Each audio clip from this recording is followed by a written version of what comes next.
Two Big Ten heavyweights squaring off last night in Eugene, Oregon, where the Oregon Ducks hang on to defeat the Ohio State Buckeyes 32-31. Welcome, all my friends, to another sports edition of the Buckeye Vinny YouTube channel sports show. Sit back, relax. Let's do a recap of this game. My friends, being a Buckeye supporter that I am, a diehard fan, this was a tough one, okay?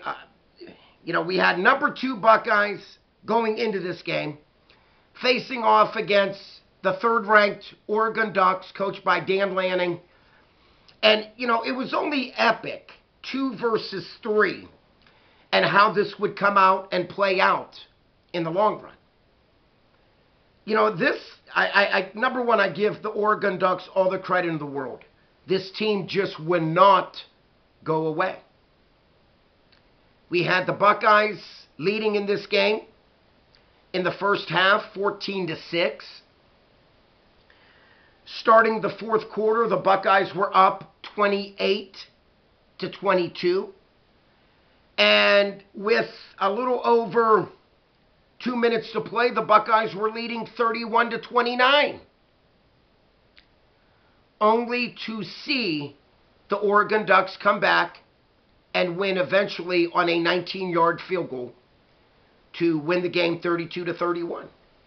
Now, going into this game, I said what a very good offense the Oregon Ducks have. They went in averaging 35 points a game on the year so far. Defensively, they've given up 17 on the year.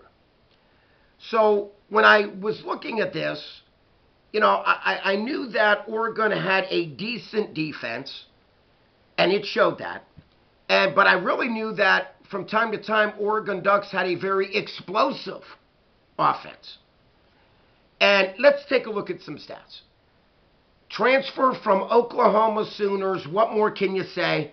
My friends, bottom line, dual threat, Dillon Gabriel, 23 out of 34, 341 yards passing, 2 touchdowns. My friends, bottom line, the Buckeyes defense just could not get pressure on Dillon Gabriel. He had all the time in the world to pass. Big reason why he put up these stats. Jordan James, tremendous running back. I said previous to this video that if the Buckeyes wanted to win this game, it was going to have to bring their A game on defense to stop Gabriel and James. We failed to. Jordan James, 23 carries, 115 yards, and 1 touchdown. My friends, we're talking about an offense that accumulated 496 yards in total offense against the Buckeyes. Buckeyes going into this game only gave up on average of 202 yards of total offense to their opponents. But my friends, bottom line, I don't think anyone's going to argue with me that by far this was the best team that the Buckeyes have faced, okay, throughout, so far, their first 6 games of the year. The best team, hands down.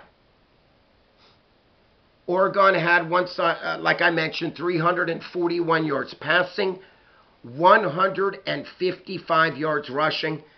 The Buckeyes were only averaging to their opponents on defense 72 yards rushing a game. Wow. Well, my friends, bottom line, I tip my hat to Coach Dan Lanning and the Oregon Ducks. They never gave up. They never went away.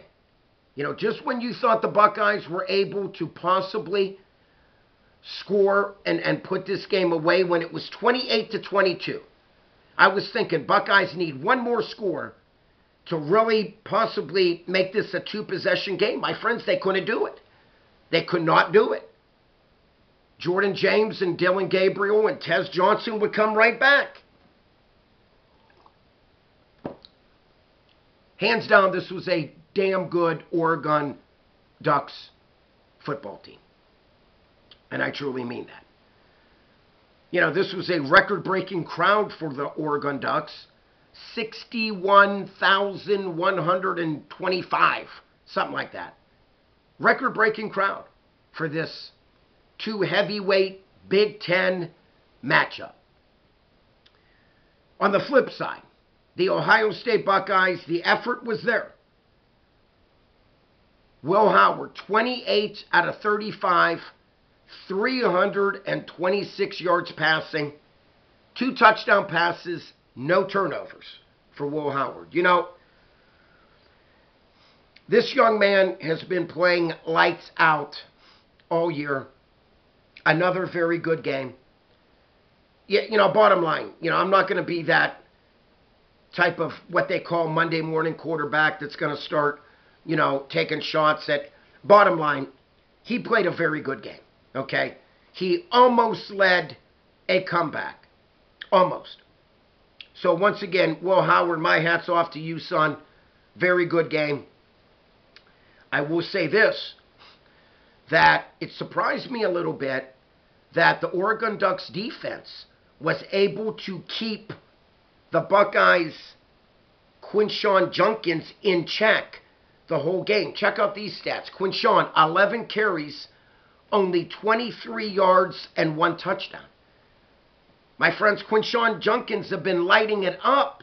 But once again, this was the true best team and the true test for the Buckeyes this season against a top 5 college football team.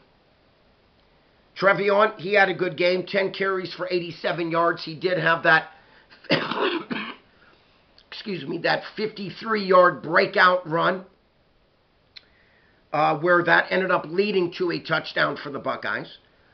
Receiving, what more can you say? Probably the best receivers, could be the best in the nation.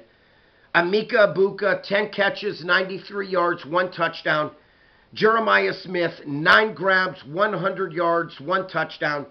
G. Scott, 3 grabs for 46 yards.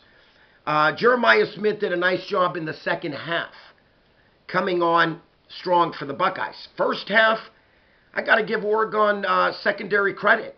They held Jeremiah Smith, I believe, to just like 2 or 3 catches in the first half. So Jeremiah did a nice job finally trying to get open. You know, my friends, for everybody that knows me, I'm going to keep it real. I've never made any excuses after a Buckeye loss, and I will continue that. I know a lot of people are questioning about the offensive pass interference, push off, whatever. Bottom line, I watched it. I seen it. He did get 2 hands on that defender, and he did chuck him a little bit to get open. Bottom line. I'm going to look at it this way. The Buckeyes continued to shoot themselves in the foot on good drives. Buckeyes had 8 penalties last night. 8. Most of them false starts on the O-line. Buckeyes were driving in that last minute. But another false start. We were in field goal range, my friends, but another false start on our O-line. Continue to shoot ourselves in the foot time and time again. The pass interference in the fourth quarter on us, it was a good call. So once again, everybody that knows me, I'm keeping it real. Yes, I thought the Buckeyes were right there. Like I mentioned, leads. 28-22. Couldn't hold it. 14-6 in the first half. One more touchdown or even a field goal would have really put the heat on Oregon. But no. The Ducks kept on coming right back and paddling right back. You like that as a Duck. You know, we were up 14-6. All of a sudden I look, and now the Ducks are winning 15-14. You know, we're winning 28-22. I look again, now the Ducks are up 29-28. And this is what it was. 2 heavyweights battling it out.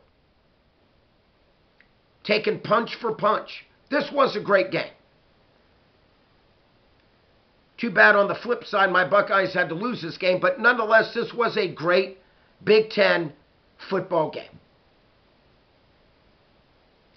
Ryan Day now 1-7 in his coaching career as the Buckeyes head coach versus ranked teams in the top 5. 1-7. Not good, my friends. But once again,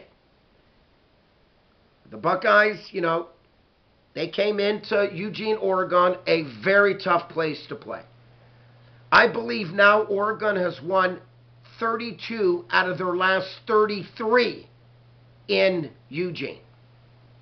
Once again, a very tough place to play. So bottom line, the effort was there. Buckeyes just ran out of time. Case closed. And they truly did. That scamper by Will Howard towards the end of the game where he slid, time ran out. I give him a lot of credit. He knew there was still one timeout left, but he ran out of time, as did the Buckeyes team. Bottom line, Coach Dan Lanning was very, very aggressive in his style of coaching. Once again, do I think that Coach Ryan Day coached a little conservative towards the end? Yes, I do. Dan Lanning, sometimes, my friends, this guy coaches too aggressive. He's going for it on 4th down. He's onside kick, and they got it. So, bottom line, this guy really whipped out the bag of tricks on our Buckeyes, on our Buckeyes, and most of them worked. Once again, Buckeyes 5-1 on the year, 2-1 in the Big Ten. Oregon goes to 6-0 on the season, 3-0 in the Big Ten. My friends, if you are new to checking me out today, thank you for tuning in. Please click on the subscribe button. Please click the like button. Like always, please comment down below not only what you thought of this video, but what you thought of this game. Once again, the Oregon Ducks hang on to defeat the Bucks 32-31.